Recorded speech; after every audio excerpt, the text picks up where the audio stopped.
Grabe, no?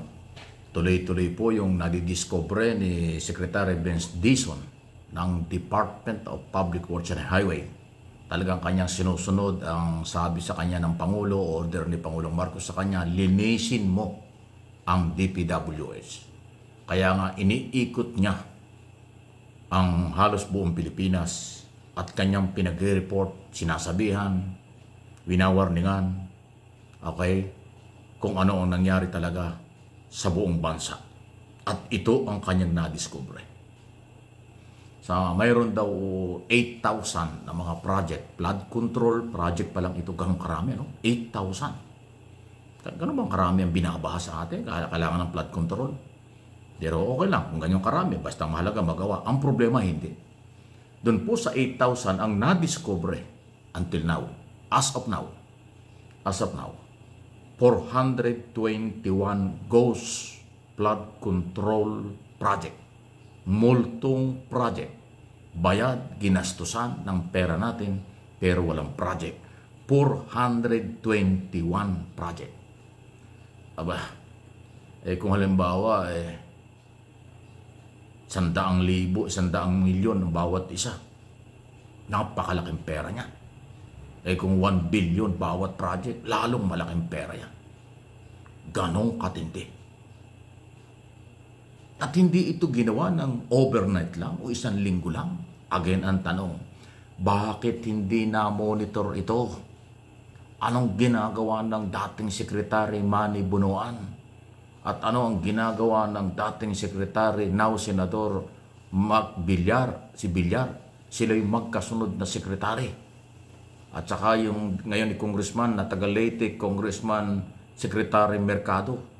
Yan po yung magkakasunod na sekretary. Yan yung pumalit kay Villar nung siya ay umalis sa DPWH dahil kakandidato. So anong ginawa ng tatlong ito? Hindi nila na-monitor itong 421 ghost project.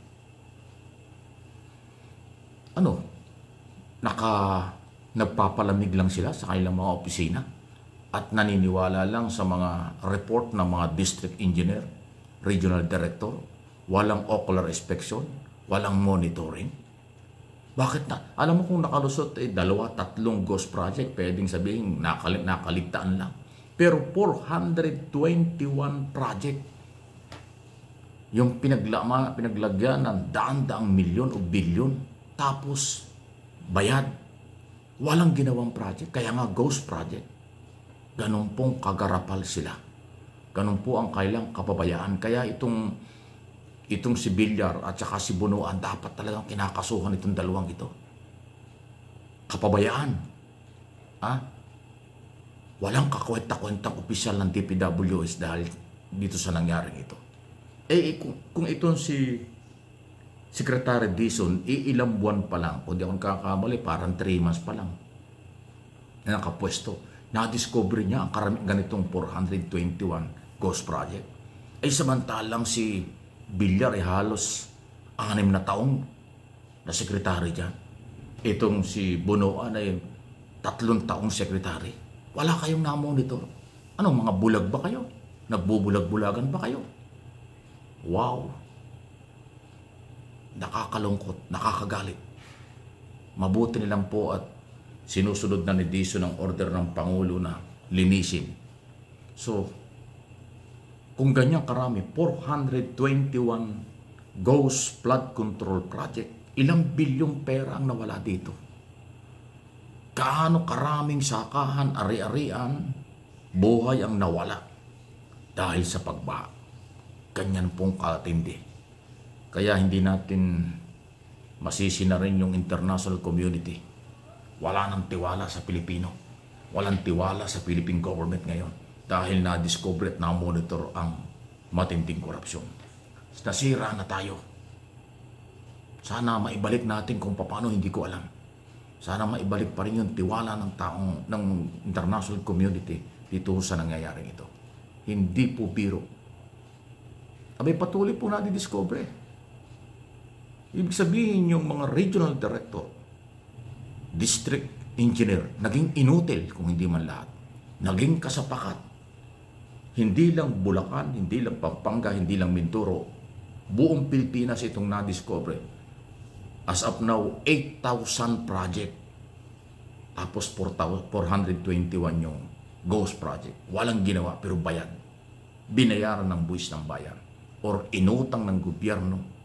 Collateral ay Pilipino. Tapos ibinulsa yung pera. Ghost project nga eh. Grabe. Matagal po at matindi ang magiging epekto nito sa imahe ng Pilipinas, imahe ng mga Pilipino, kasi sa international community dahil ang corrupt sa Pilipinas, politiko, taga-gobyerno at pribadong sektor. Hindi pangkaraniwang tao. Dahil yung mga proponent ng mga project na ito, congressman, gobernador, siguro, at senador. Noon at kasalukuyang mga nakapwesto. At yung matataas na opisyalis ng Department of Public Works and Highway Robbery. Talagang pinagnakawan tayo. Buong Pilipinas. Mula 2016 hanggang ngayon 2025. Garapalang ninakawan tayo ng mga taong yan. Kaya again, Mr. President, pakibilis lang po na kayo'y mag-file ng kaso or magpakulong ng mga nagsamantala sa pera ng mamamayang Pilipino. Ano ang inyong masasabi dyan? Samantalang ako, ito tumitindi. Ano ba ito? Kailangan bang mag-away sila? Kailangan bang humantong sa ganito? Abay, hindi na ho biro yung palitan ng mga patutsada at pahayag between Undersecretary Castro, Malacanang Press Officer at Mayor Magalong. Galit na si Mayor Magalong dahil daw yung press conference daw ni Castro ang sumira sa kanya. Masyado raw siyang personal at binastos. Sabi naman ni Castro, hindi. Sinabi lang daw niya yung kung ano ang dapat sabihin. Kasi kaya po sumasabit si Castro dito sa ganitong mga issue dahil lahat ng question and answer, lahat ng tanong ng Malacanang reporter sinasagot niya. So yung pagsagot sa tanong, yun ay galing sa kanya, hindi galing sa Pangulo. Yun ang sinabi ko dati. Pag ikaw kasi Malacanang press officer o ikaw ay spokesman ng Pangulo, dapat ang lahat mong sasabihin ay galing sa Pangulo o by the authority of the President ang lahat ng sasabihin mo sa media. Pero pag humaba yung open forum, nasingitan ng mga media ng mga sabihin natin kargado ng impormasyon na kung anumang karga yan, na tanong tapos kumagat ka, talagang sasablay. Kaya galit na ho si Magalong. Ang tawag nga niya si Jose Castro daw ang nakasira sa kanya. Aba, dumadami ang kaaway ni Castro. Diba si Governor Chavez Singson, yun din ang reklamo niya. Si Castro din. Aba, matindi. So, si Castro na ang kalaban ngayon ng grupo ni Magalong at ni Chavez Singson. Paano yan? Anong gagawin dito ni Pangulong Marcos? Ay si Pangulong Marcos hindi naman pala away ito. Pangulong Marcos hindi mo nga nararamdaman ang tunay na galit. Pero yung kanyang tagapagsalita, Jose Castro, mukhang dumadami yung nagiging katunggali sa mga palitan ng impormasyon na hindi makakatulong sa Office of the President kasi hindi yun ang personalidad ni Pangulong Marcos na makipag-away. Anong inyong masasabi dyan? Delikado na ito. Delikado yan. Bahala kayo.